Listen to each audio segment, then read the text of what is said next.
तस्मादसक्ता सततं कार्यकर्म समाचर असक्तो आचरन्न कर्म परमाप्नोति पुरुषः।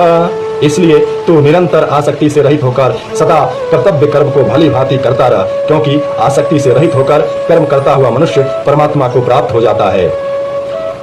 कर्मणैव हिंसंसि दिद्धमा अस्थिता जनकादयः लोकशरणग्रहमेवापि संपश्यन्न कर्तुरमहसि।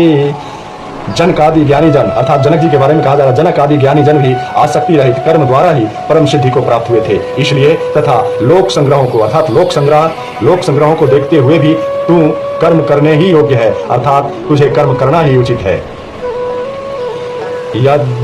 यद्यदाचरति श्रेष्ठया आस्तदेवेतरो जनः सायत् प्रमाणाम कुरुते लोकस्तदुवर्तते। अर्थात श्रेष्ठ पुरुष जो आचरण करता है, अन्य पुरुष भी वैसा ही आचरण करता है। वह जो कुछ प्रमाण कर देता है, समस्त मनुष्य समुदाय उसी के अनुसार बरतने लग जाता है। अर्थात जो श्रेष्ठ पुरुष होता है, जो प्रेरणा स्रोत होता है, वह जैसा आचरण करता है, उनके जो अनुयायी होते हैं वो भी वैसा ही आचरण करते हैं। इसलिए यदि हम किसी को अच्छे आचरण की शिक्षा दे रहे हैं तो सबसे पहले उन अच्छे गुणों को, अच्छे आचरणों को मुझे अपने जीवन में धारण करना पड़ेगा, अच्छे आचरण पे हमें चलना पड़ेगा, तभी हमारे अनुयायी जो है वो उन आचरणों को, उन गुणों को सीख पाएंगे।